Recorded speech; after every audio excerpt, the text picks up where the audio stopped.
प्यारे बच्चों नमस्कार। स्वागत है आपका अपने YouTube चैनल नंद का जन्म में तथा आपके नए शैक्षिक सत्र में।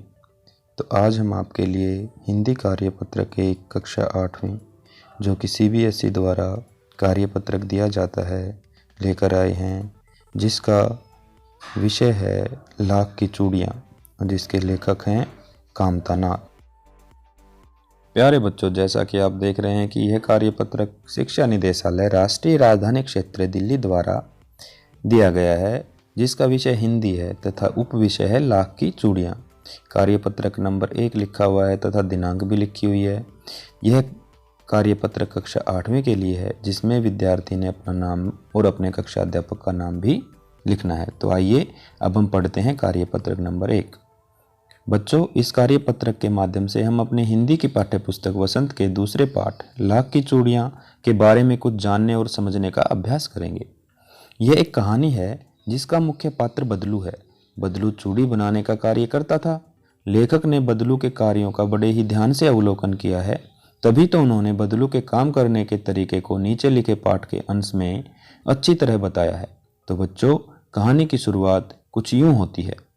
सारे गांव में बदलू मुझे सबसे अच्छा आदमी लगता था, क्योंकि वह मुझे सुंदर सुंदर लाख की गोलियां बनाकर देता था।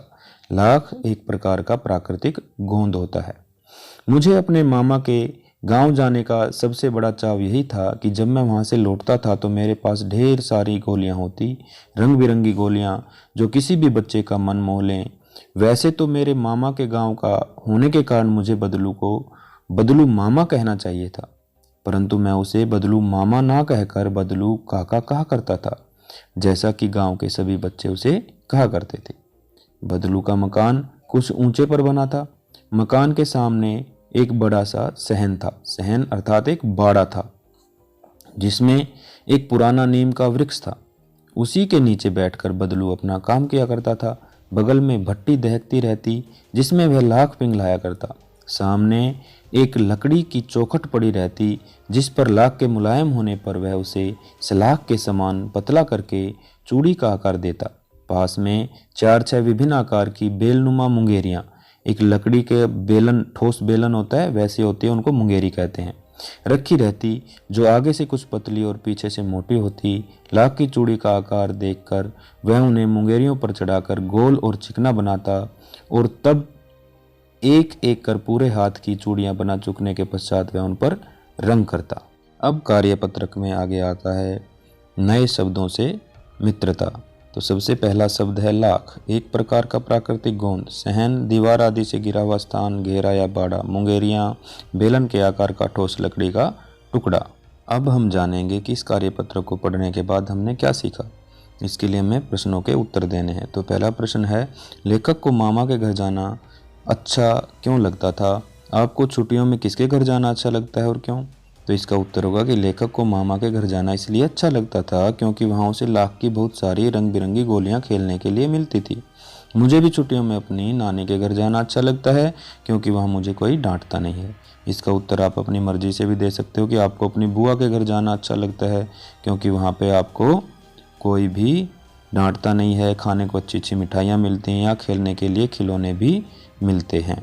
अब आता है प्रश्न नंबर 2। प्रस्तुत पाठ में लाख से बनने वाली चूड़ियों का जिक्र किया गया है। क्या आप कुछ अन्य पदार्थों के नाम भी बता सकते हैं जिनसे चूड़ियाँ बनती हैं? तो इस प्रश्न का उत्तर आप अपनी मम्मी से भी पूछ सकते हैं या अपने पापा से भी पूछ सकते हैं या आप खुद भी सोच करके लिख सकते हैं। तो इसका उत्तर होगा चूड़ियाँ लाख के अलावा कांच, प्लास्टिक और पत्थर को पीस कर भी बनाई जाती हैं, जिसका उत्तर आप अपनी नोटबुक में लिख सकते हैं कि कांच के चूड़ियाँ भी बनती हैं। प्रश्न नंबर 3, लेखक बदलू को मामा ने कहकर काका क्यों बुलाता था? अनुमान लगाइए कि बच्चे अक्सर ऐसा क्यों करते हैं। तो इसका उत्तर होगा कि सभी बच्चे बदलू को काका कहकर बुलाते थे, इसलिए लेखक भी बदलू को काका कहकर बुलाते थे। अक्सर बच्चे अपने साथ के बच्चों के संबोधन को देखकर किसी को बुलाने में उन्हीं शब्दों का प्रयोग करते हैं। जैसे उनके साथी बच्चे कहते हैं वैसा ही और वो बच्चा भी कहने लग जाता है।